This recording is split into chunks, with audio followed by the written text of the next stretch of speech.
You have a very big report coming up soon. You can't talk about it, but can you tell us more about how have you seen the response of Amnesty International to the human rights situation? I know you've done it before October 7th and since then. So can you give us in briefly what Amnesty has done and said on these issues? Sure. So first of all, thank you for having me. It's an honor to be here.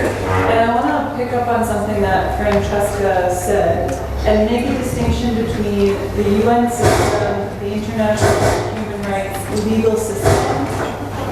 Is that me? Continue, don't worry. Okay. And the human rights movement, because I think when we're talking about who has failed and what tools do or do not work in response to what has been happening in Palestine, both after October 7th but before October 7th, we need to distinguish between, are we talking about states, are we talking about the UN legal system, or are we talking about the human rights movement? Can you speak close to the mic? Is this better? Okay. So what I was saying was I wanted to pick up on something that Francesca said, which is when we're talking about who has failed and if human rights have failed, that we're very clear about who we're talking about. Are we talking about the international human rights legal system failing? Yellow. Are we talking about states failing? So the states that say they care about human rights failing to actually care about human rights? Or are we talking about the human rights movement failing? Because I think those are three very different things. And at least for me, over the last year, while I have been extremely disappointed in the states that claim they care about human rights, while I've been extremely disappointed in the international legal system, I think the human rights movement has actually really shown up.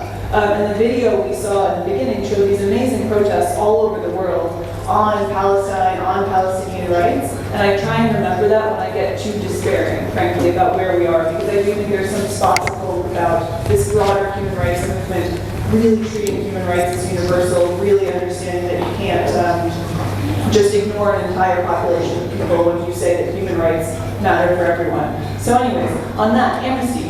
So what Amnesty has done, I am one member of a larger team that has been working on Israeli atrocities and human rights violations in Palestine after October 7th. But Amnesty has been working on human rights violations in Israel and the occupied territories for a very long time. I won't go through the whole list, but to give you an example, Amnesty has worked on many of the previous offensives in Gaza, looking at airstrikes, blocks on aid, other violations that have happened in the context of hostilities. Amnesty has also looked at broader frameworks within which massive human rights violations are occurring. So for example, a couple of years ago, Amnesty did a very big report on apartheid in Israel and the occupied Palestinian territories and looked at different things that Israel was doing to maintain its system of apartheid, including, for example, the maintenance of the blockade of Gaza. We're now at 17 years.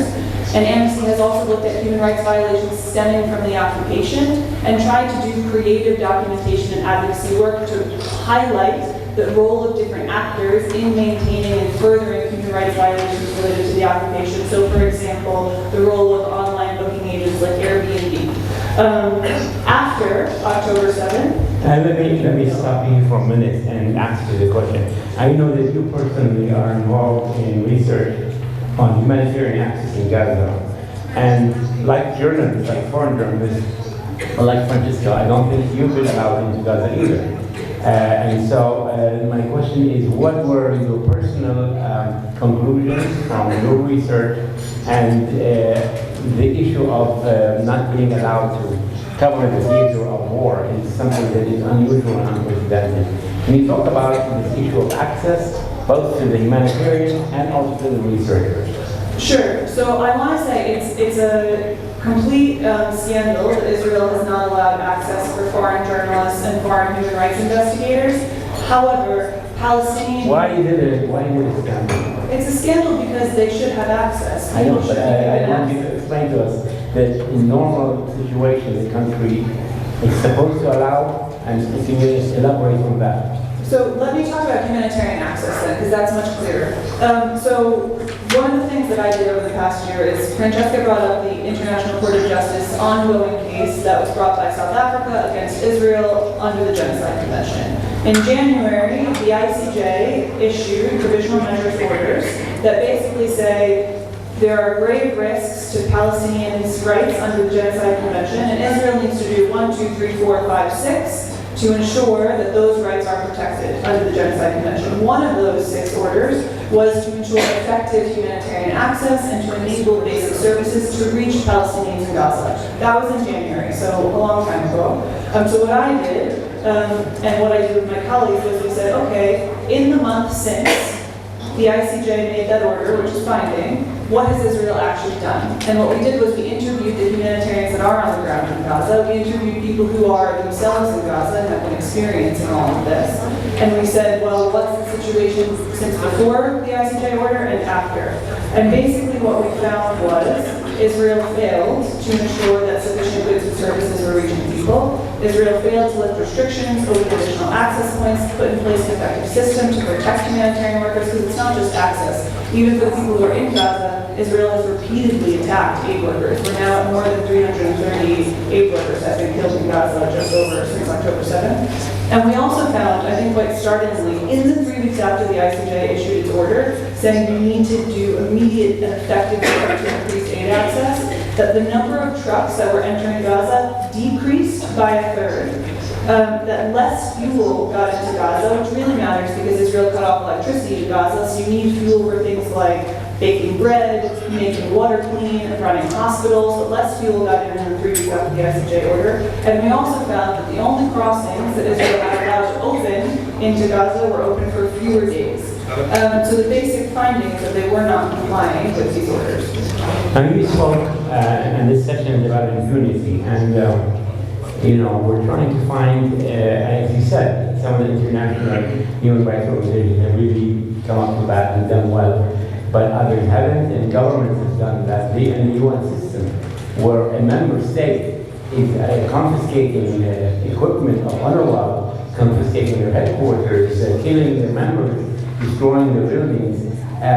So where is impunity, and what are your recommendations? What do you think we need to do more to stem this war? So I think we make a series of recommendations directly to Israel, right? End the blockade, end apartheid, end occupation, stop all these awful abuses. They're clearly not listening. Frankly, the situation is worse now maybe than it's ever been in Gaza. We also make recommendations to the obvious actors that we've already talked about, the US and Germany, the actors that are blocking and protecting Israel, continuing to sell weapons.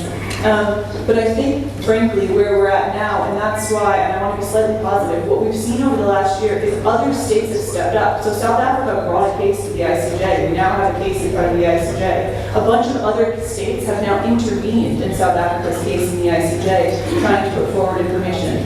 So what we really need to see is all states that can, both in this region and globally, supporting the efforts that are ongoing and pushing for more. So an easy one, make a statement saying the ICC has issued arrest warrants, we're going to comply with that. It's super easy, it should be done. Okay, I think we will stop here for now, and we'll watch a short video.